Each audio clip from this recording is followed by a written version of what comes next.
Dowladda hoose ee degmada Garadagh ayaa 6 kooxood oo ka mid ah kooxaha heerka koowaad ee ka dhisan degmada Garadagh u furtay koobkii bisha barakeysnaa ee Rabadaanta. Koobkan ay dowladda hoose ka furtay garoonka roogga ah ee Garadagh Modern Stadium ayaa munaasabadii furitaanka waxaa ka soo qayb galay xogayaha fulinta dowladda hoose ee degmada Garadagh Cabdicasiis Ismaaciil Aadan, guddoomiyaha arrimaha bulshada golaha deegaanka u qaabilsan Mustafa Salmaan Cali iyo xubno ka mid ah xildhibaanada golaha deegaanka. Sidoo kale iyaguna waxaa goobjoog ahaa maamulaha wasaaradda caafimaadka oo ay weheliyaan tiim ka socda wasaaradda caafimaadka iyagoo ogaan doona xaaladda caafimaad ee ciyaartooyga intuu socdo koobkani. Sidoo kale iyaguna waxaa munaasabadii furitaanka intii ay socotay ka hadlay aqoon-yahan Cabdisaal Jaamac Xasan iyo siyaasi Siciid Aadan Siciid oo u mahad celiyay dowladda hoose ee degmada Garadagh. furayaa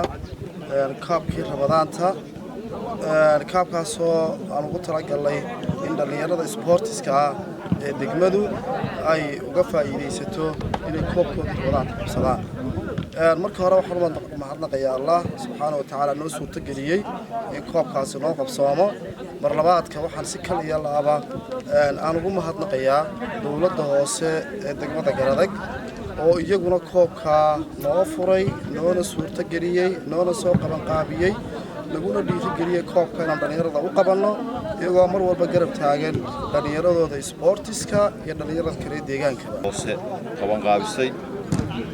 markaan leenahay qaban qaabisay dowladda hoose iyadoo ay 8 kooxood u kala ciyaarayaan naadiyo andriisida iyo kooxaha inay mulkiilo ka noqdaan ahayn kumay darsan bar bilow ilaa bar dhamaad koobkan waxa daadinaya dowladda hoose aad iyo aad baan ugu mahad celinaynaa. Salaam isbanahay Garadagh Modern Stadium halkaas oo ku furmayo koob dhalinyarada deegaanka degmada oo sareeda ka wasaaradda caafimaadkan ugu suganahay inaanu wixii xaalada caafimaad ee soo kordha isaan la tacaal lahayn ugu suganahay aniga tiimkeena aanu heegan ugu jirnay. aad iyo aad waxaan u faraxsanahay dhalinyarada inaanu la taageerno oo aanu waxa weeye mar haddii waxa weeye aanu dhalinyarada nahay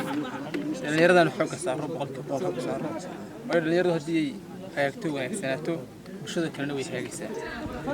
anu mar walba anagoo ka duwayna ama anagoo ka duwayna baahida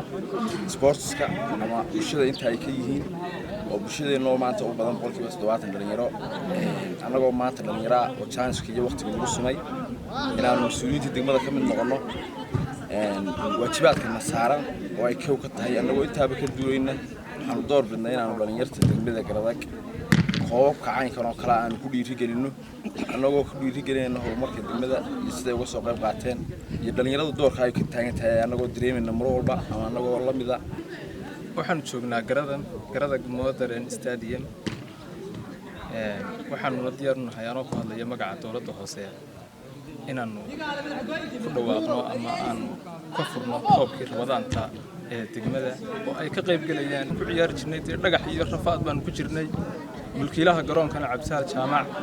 oo dhalinyarada si raaxo leh ay u ciyaarayaan garoonka sida gobolada oo kale ama Yurubta oo kale ay rogo ku ciyaarayaan ugu damaashaadayaan annagana mar kasta wax naga go'an inaan wixii Allah wixii dhalinyarada caafimaadkooda waxbarashadooda nabadgelyadooda inaan ku garab istaagno aan dhaqano waan isma insha Allah ta'ala mana noqonayso markii koobaad aan dhalinyarada garab istaagno markii u dambeysay noqon mayso insha Allah waxay noqonaysaa markii u horeysay. Ujeedka koowaad ee dowladda hoose ee degmada Garadagh ay koobkan u soo qaban qaabisay ayaa ahaa sidii ay dhalinyarada uga dhiirigelin lahayd aafooyinka ragaadiya ay ka mid tahay balwadaha iyo tahriibka. Madar Sare, warbaahinta qaranka Jamhuuriyadda Soomaaliland, Garadagh.